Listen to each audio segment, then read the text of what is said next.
am na ci ay seede alors beneen bi mooy Sénégal moment bi ñu toll nii wax dëgg yàlla wax nga ko sànq sax ci sa biir wax nga ne doon nañ xaar député yi ci leneen yoo xam ne moo gënoon lii ñu nekk parce que le pays a des urgences c'est vrai Sénégal am nay urgence réew mi très souvent dañ naan réew mi dafa metti te ba fi Bassirou Diomaye Faye toogee ba léegi aussi gënut a neex dafa gën a metti kay mais gënut a neex malgré tout moom ak le président Ousmane Sonko ñoom ñaar bu leen neexee malgré tout moom ak Ousmane Sonko pour si ça peut non c'est pas que ça me fait plaisir c'est un fait qui est là oui moom ak Ousmane Sonko voilà ils passent leur temps à faire de la politique surtout moom le président de la République mi convoqué des maires de sa coalition au palais de la République ne day créer parti est-ce que loolu cëram la yow mi waxu cër yow mi waxu cër sànq ba léegi mais yow say wax loolu je suis désolée tey bëgguma nekk kuy sànni xeer le président Ousmane Sonko parce que li ngay wax nii tey je suis désolée président Bassirou Diomaye Diakhar Faye tout le monde sait tey li mu daj lu xam ne ñëpp gis neen ko lu mu daj ci lan li mu daj ci ay wax yu ñaaw ci ay wax yu xam ne naka sudul noonu la si ay jëf yu ñaaw yu xam ne tey man personnellement dama toog des fois di wax nit ki de lu mu nekk sama xeet man xam naa ne y a des choses yoo xam ne su ma ko waxee du ma ko accepter te toog na muñ. waaw mais un président nag bu mënul toog muñ ñu koy. waaw mais non un président de la République su fekkee ne mënoo toog muñ ñu wax la lu la naqari mais jaru ko. mais si ça vient de ton mais si ça vient vous avez passé 2021 ba 2024 qu'est-ce que vous n'avez pas dit à Macky Sall. mais si ça vient de ton premier ministre c'est pas la même chose. son premier ministre musu ko ñàkk kersa musu ko wax lu ko bon naqari. xam nga nag y a des choses dëgg moom da nga koy gis rek nangu ko. aywa am na moom. lan la ko premier ministre wax lu ko lu ñàkk kersa. mais bëri na lu xamante ne ñun ñëpp gis nañ ko loolu nag c'est pas ça loolu tey soo wax kanamu Sénégalais yi franchement. non lu ñëpp gis la mais ñu xamante ne tey te pourtant mosoo dégg. moom mu génn carrément di tontu ci lu ñaaw wala di wax ci lu ñaaw. est-ce que mës nga dégg premier wala son ancien premier est-ce que mës nga dégg mu wax ko lu ñaaw. mais def na ko jour. par exemple mais am na. par exemple mais tey encore une fois je n'ai rien. par exemple lan la ko wax lu ñaaw. je n'ai rien contre le président Ousmane Sonko encore une fois. et c'est quelqu'un que je respecte énormément. mais dëgg su jotee tamit da nga koy wax. oui dëgg gi mooy lan la wax Diomaye Faye lu ñaaw. tey tey jour assemblée bi déjà. coow li lan bu muy toog di wax. te du sax jour assemblée yàgg na je pense loolu am na benn réunion bu xamante ne amoon nañ ko c'était ci réseau yi. mooy bi mu wax qu'il manque aujourd'hui de voilà. le pays manque d'autorité. loolu lan moo ci ñaaw et encore une fois mais tu peux pas être le premier ministre. et dire de ton président yéen yi y a un minimum de respect ci man de considération boo xam ne war ngeen ko am léegi nag su fekkee da nga ko bëgg a wax ci man yéen ñaar a war a toog ci benn néeg wala ci benn bureau. oui ça on peut mën nañ ne mais tout le monde était et moom je pense qu'il sait même que les gens étaient gênés. par rapport à ça mën nañ ne waru ko waxee foofu mënoon na ko wax. exactement du woon fi ñu ko waroon waxee mais le pays manque d'autorité amul la ci ñaaw. li mu wax assemblée nationale le mardi ou le vendredi je pense le vendredi bi ñu koy limogé le président li mu wax ci les fonds politiques dafa juum loolu lu ci ñaaw gisuma lu ci ñaaw. mais ne président soo koy wax ne dafa juum. yéen ñaar ngeen toog ngeen wax ko yow en tant que premier ministre am na benn posture boo xam ne waroo ko am. loolu mën na ci discuter nag loolu la. mën na ci discuter mais doo ma wax ne dafa ñaaw. non dafa ñaaw ci dégg parce que di nga ko wax ñëpp dinañ ne mais attends c'est son premier ministre. tey tu peux pas ton premier ministre.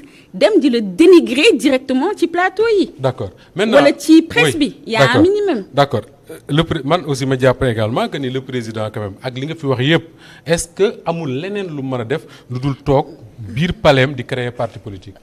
fa la réew mi toll instant bi. réew mi fu mu toll. réew mi fa la toll tey su fekkee ne tey dafa war a toog waxtaanee gis dafa war a aujourd'hui créer benn parti politique am na droit. woo ñu xamante ne tey bëgg na ànd ak ñoom ñu créer parti politique bi. te ñaan yàlla mu nekk benn parti bu xam ne ça sera Pastef bis. Pastef bis non il faut être plus ingénieux. Non parce que tey su fekkee ne tey moom bokk na si ñu bind Pastef. bokk na si ñu créer Pastef bokk na si ñu sos Pastef. ba Pastef yegg fii tey. c'est tout à fait légitime. est-ce que mën ngeen espérer am parce que là je considère que bokk nga ba pare est-ce que mën ngeen. espérer am bokk naa boog y a pas de. mën ngeen espérer am un Pastef bis avec les recyclés de l'ancien régime parce que ñi fi Bassirou Diomaye Faye di dajale yépp c'est les recyclés de l'ancien régime. on aura un Pastef bis avec les recyclés de Pastef. y a pas de recyclé de Pastef. Eh ben vous verrez mooy kan ak kan. Eh ben vous verrez. d'accord alors leneen li mooy Bassirou Diomaye Faye annoncé na création wu partem est-ce que tey jàpp nga ne parce que waxoon nga sànq ne sa cër yow nekkul di wax luy yàq luy defar ngay wax mais li ngay wax fii moom mooy nañ gën a séparer. non suñu partem non li ma wax non du ma la may nga kii foofu nag xaaral. dama la wax. suñu demee ba defar ba jéem a ñaw. jéem a defar ba sonn ba gis ne léegi amatul. defar mënatul nekk. parce que je pense que quand le président Bassirou Diomaye Faye parle de parti ça veut dire que c'est fini. Le divorce est consommé. C'est consommé mais nag lu xam ne consommé nag là à partir de ce moment là vous êtes obligé de prendre parti. te loolu laa def parce que non prendre parti moom j'ai pris parti quand il a dit effectivement aujourd'hui moom ma xam nga man bokk naa si ñoo xamante ne nangu woon gëm problème mu président Sonko ak Bassirou Diomaye Diakhar Faye je voulais pas y croire. Man j'ai écrit au président Ousmane Sonko non pas écrit je lui ai parlé au téléphone. Il y a 4 semaines di ko wax métit bu xamante ne tey am naa ko ci diggante bii. que ñoom waruñu déglu seytaane yi que wax neen jéem a xool nu ñu toogee ñu defaraat parce que lii la ñu jaay. te ñun lii la ñu jaay sénégalais yi. wax naa ci ak moom ba wax ko sama diggante ak Bassirou Diomaye Diakhar Faye ko xam nga nëbbatuwuma parce que ndeyu mbili ji ci boppam wax naa ko. wax naa ko jaar-jaar ba mu tontu ma ci benn tontu peut-être loolu laa ci wax du ma wax suñu waxtaan man ak moom mais ci benn tontu mooy y a la relation humaine et y a la relation politique mu ne ma Ndeye Fatou man gënoo ma nekk xaritu Bassirou Diomaye Diakhar Faye. bés boo ñu suba mun nga ñu gis ñuy toog di kaf di ree nga ne est-ce que ñii ñoo nekk di xeex nii te man ma wax la dara. gëm naa ne tôt ou tard le président Ousmane Sonko ak le président Bassirou Diomaye Diakhar Faye dinañ delluwaat dinañ nekkaat te su boobaa. ñi ci doon yàq ñi ci doon wax ju ñaaw kese ñoo ci rus parce que lu dul dëgg du yàgg te man gëm naa ne tôt ou tard là y a une rupture. mais gëm naa ne tôt ou tard ñoom ñaar dinañ musa amandaat. ñi ci doon yàq mooy ñaan. bëri na. waa Pastef. que mu nekk waa Pastef ak ñeneen. bëri na pourquoi nga yaakaar ne ci côté waa Pastef rek la yàq gi di jógee ñi amul ñu nekk dans l'entourage wala boog je sais pas moi ne Bassirou Diomaye Faye lañ faral di def luy yàq ñoom. man gisuma ñooñu. waa Pastef nga gis man waa Pastef laa gis ñoom ñoo ñaaw ñoom ñoo. man waa ñoom ñoo laa gis ñoom lay wax. peut-être booy lu ma gis moom lu ma ko wax finalement c'est pas est-ce que c'est pas une bonne chose que le président de la République jël responsabilité créer parti comme ça au moins carte gi leer ku nekk xam fa nga féete. waa Pastef ak Ousmane Sonko ànd yéen ak Bassirou Diomaye Faye ngeen ànd ak seen Pastef bis bu fexe ba Pastef authentique lay doon. Pastef force du avec les gens ñu xamante ne non avec les gens ñu xam ne Pastef le projet Pastef moo leen taxoon jóg et non une personne.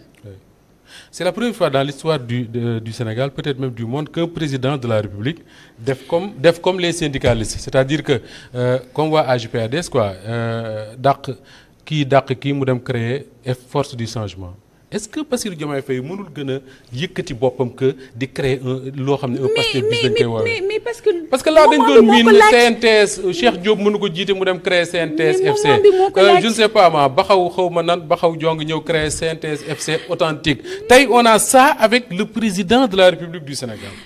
on a ça avec le président de la République parce que fi ñu toll moo ko laaj lu nekk ak li muy laaj loolu lañ koy jox. Et je pense que c'est une très bonne chose aujourd'hui parce que effectivement il y a des gens ñu xamante ne ils veulent rejoindre le président Diomaye mais ils veulent pas rejoindre la coalition Diomaye président.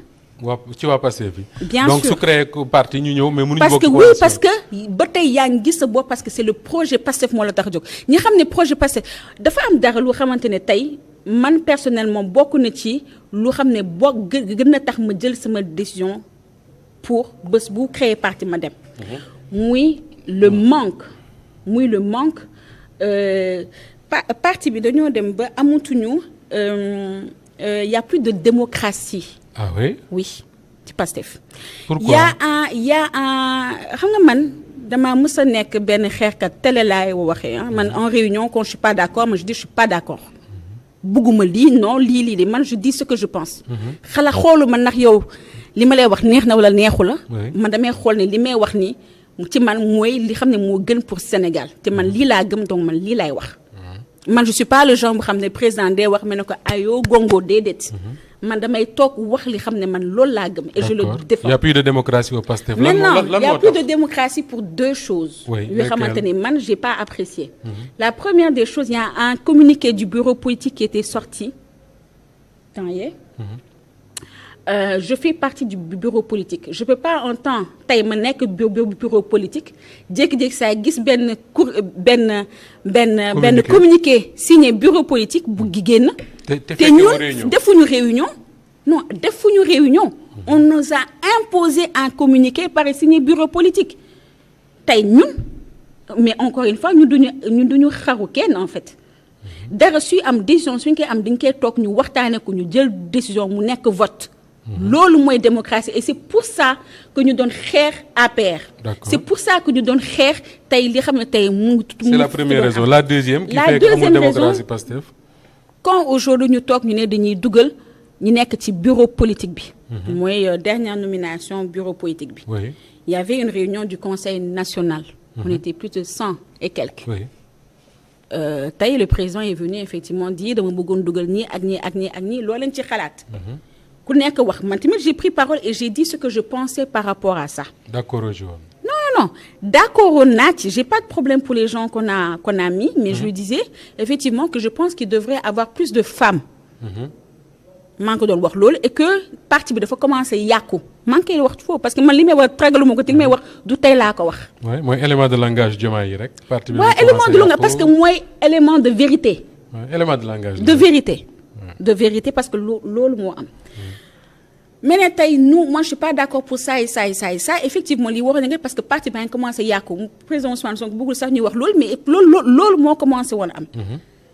donc ñu wax ok on s'arrête pour ces gens-là ba kenn ñëw ne moom dafa bëgg aussi dugg proposer pour dugg. pour benn poste boobu ñu doon xool loolu.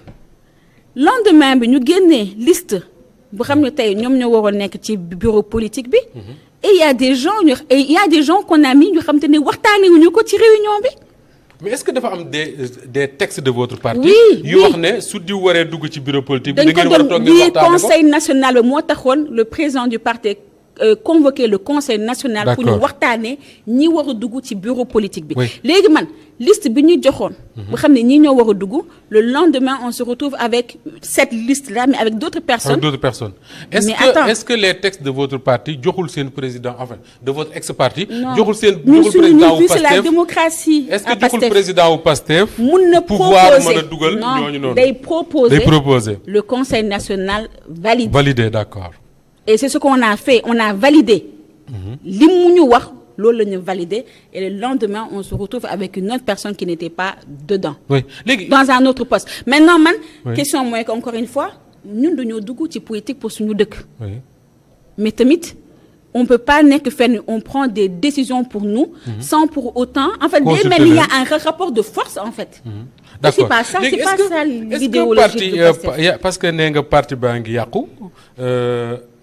sa xarit Bassirou Diomaye Faye waxoon na ne parti bi fa mu jëm baaxul mais est-ce que parti buy yàqu dina nekk parti bu def congrès bi Pastef def bu yàggul dara lancer la vente de ses cartes ak engouement bi nga xam ne moom la suscité. ça vous l'avez ça au moins vous l'avez vu. yow xam nga ne. yow xam nga ne. man xam naa man damaa fekkee lu bëri. Pastef.